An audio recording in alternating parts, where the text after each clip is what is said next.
اور آپ روز عمران خان صاحب کی ذات کو ٹچ کرتے ہیں. عمران خان صاحب تو چھوڑیں, ان کی باپردہ گھر والی جس کا سیاست سے کوئی تعلق نہیں ہے. آپ کے گھروں میں مائیں بہنیں نہیں ہیں؟ آپ کے گھروں میں مائیں بہنیں نہیں ہیں؟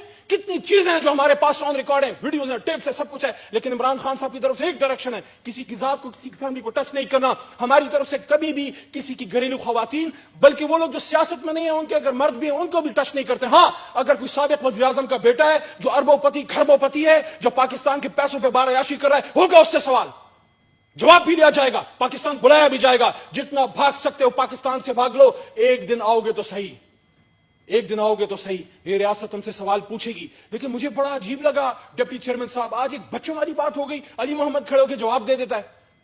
تو میں کیا کروں, مجھے یہ ذمہ داری میرے لیڈر عمران خان نے دی ہے, اور اگر آپ کو پڑھنا لکھنا نہیں آتا تو میں تھوڑا سا آپ کو پڑھانے کے لیے, ویسے اللہ تعالیٰ نے مجھے بھیجا ہے, عمران خان صاحب نے بھیجا ہے.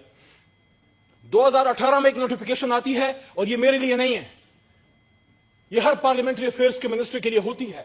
ہمارے ملک میں پارلیمنٹری فارم آف گورنمنٹ ہے, وہ صدارتی نظام پہ بھی ان کو بڑے پیڑ پہ مروڑ ہے. وہ بھی بات تو کرو, کون تم سے سندھ چھین رہا ہے, بات تو کرو. پاکستان اہم ہے, نظام اہم نہیں ہے. اگر پارلیمنٹری فارم آف گورنمنٹ جس کے ہم سب ادھر پروردہ ہیں, اگر اس سے فروٹس نہیں مل رہے یا اس طرح نہیں مل رہے, سوچو اس پہ, سوچ بچار کرو. پریزیڈنشل فارم آف گورنمنٹ بھی ڈیموکریٹک فارم آف گورنمنٹ ہے. آج اگر دنیا میں ایک سپر پاور ہے امریکہ, تو ادھر بھی پریزیڈنشل فارم آف گورنمنٹ ہے. جو لوگ یہ بات کرتے ہیں, ٹرکی میں بھی جو لوگ یہ بات کرتے ہیں کہ پاکستان میں صدارتی نظام فیل ہو چکا, کون سا صدارتی نظام؟ بات سے بات نکل رہی ہے جناب ڈپٹی چیئرمین صاحب. وہ ایوب خان کا صدارتی نظام, یا یحییٰ خان کا, یا مرحوم ضیاء الحق صاحب کا, یا مشرف صاحب کا, وہ تو صدارتی نظام نہیں تھا. صدارتی نظام تو ابھی تک پاکستان میں آیا ہی نہیں.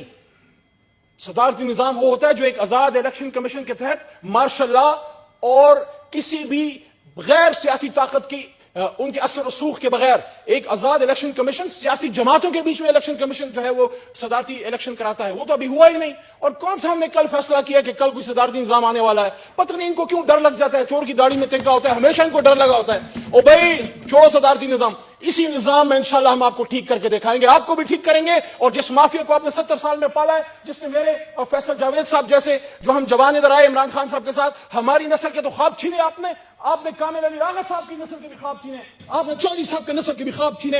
1990 میں جب آپ آئے, محترمہ بینظیر بھٹو شہید صاحبہ جب آئیں پاکستان میں واپس, میوزیکل چیئر شروع ہو گیا, پہلے میری باری پھر تمہاری باری, پہلے میرے باری پھر تمہاری باری. آپ باریاں لیتے رہے, پاکستان تباہ ہوتا رہا, سٹیل مل بیٹھتا رہا, پیا یہ بکتا رہا, تباہ ہوتا رہا, پاکستان کے ادارے بکتے رہے, تباہ ہوتے رہے, عصمتیں لٹتے رہی, سندھ بیٹھتا رہا, کراچی جلتا رہا, خیبر پختونخوا میں دھماکے ہوتے رہے. کل آپ ہم پہ سوال کرتے ہیں, ہم پہ سوال کرتے ہیں, اس آدمی کے خلاف بات کرتے ہیں جو ہمیشہ ڈرون اٹیکس کے خلاف تھا. جب آپ جو ہے اتوں تو کھائے جاؤ, وہ کیا مشہور ضرب المثل ہے, ہاں اتوں روڑا پائی جاؤ, کہ اوپر اوپر سے آپ ڈرامے کرتے جاؤ, کرو ڈرون اٹیکس. یہ نہیں تھا زرداری صاحب کے دور میں, نہیں ہوا کیا؟ وکی لیکس میں یہ نہیں ہے.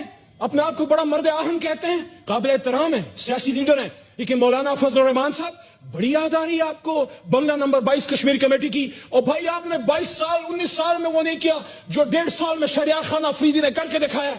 مرد بحران ہے شہریار خان, جو ہے دھرتی کا بیٹا ہے, دھرتی کا بیٹا ہے. اس نے جو کشمیر کوز کے لیے امریکہ گیا, جو کشمیر کوز کے لیے UK جاتا ہے, جو ہر کشمیر ڈے پہ کھڑا ہوتا ہے, کبھی مظفر آباد, کبھی